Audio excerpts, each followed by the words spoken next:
Hello students, today we will continue with the topic polymers, and topic for the day will be mechanism of free radical addition polymerization. What will be the topic for the day? Mechanism of free radical addition polymerization. It involves 3 steps: chain initiation, chain propagation and chain termination. It involves 3 steps: chain initiation, propagation and termination. We will study these 3 steps one by one.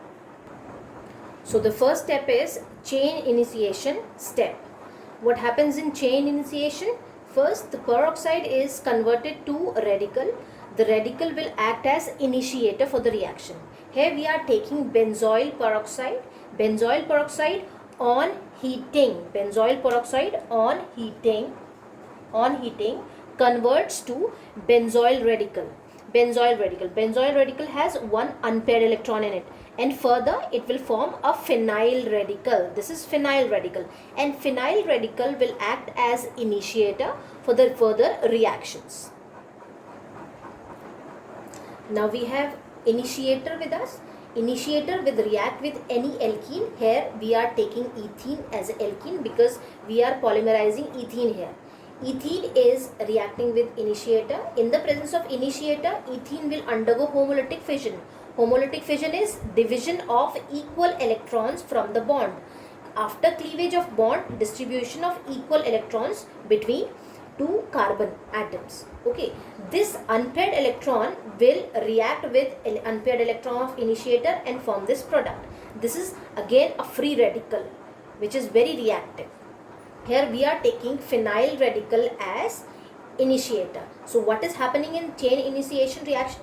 Firstly, the peroxide is converted into radical. Radical will act as initiator. Then that initiator reacts with ethene to give the free radical for the further reaction.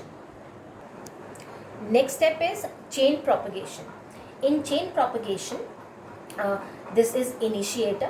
Initiator reacts with ethene. What happens in chain propagation? That length of chain is increased. Length of the chain is now increasing with increase in its molecular mass. We are taking initiator here, which is a free radical here. Free radical will react with another molecule of ethene, forming a longer chain molecule.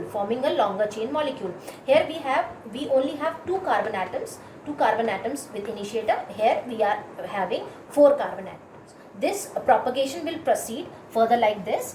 We will react this initiator, this newly formed free radical, with another molecule of ethene which will undergo homolytic fission, forming the compound like this. Again we'll get the new compound, the longer chain compound, which will be like this. And this process will continue till the desired polymer is achieved. Third and the final step is chain termination. Termination means to end. Now we have our polymer, the polymer which was required, we have it. Therefore, there is no need for further propagation. So we have to terminate this reaction now. We have to end this reaction now. How can we end this reaction? For that we need 2 free radicals of required molecular mass. 2 free radicals. This is the first radical, this is second radical. They have 1 unpaired electrons with them. These unpaired electrons, these 2 unpaired electrons will combine and form the bond like this.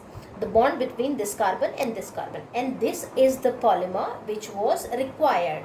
Therefore, we got the required polymer by this whole process of initiation, propagation and termination. And we don't have any free radical or any unpaired electron in this molecule. Therefore, it will not react further because this is a required polymer. So what we have studied today? We have studied the mechanism of free radical addition polymerization with 3 steps: chain initiation, where we have initiated the reaction. Second was chain propagation, where there is increase in the length of our polymeric chain. Third is chain termination. In chain termination, we ended the reaction. We ended the reaction by combining two free radicals. These two electrons combined together and formed a bond, and we got this polymer which was required. By this method, we can produce lots and lots of polymers. Okay, and that's for today. All for today's video. Thank you.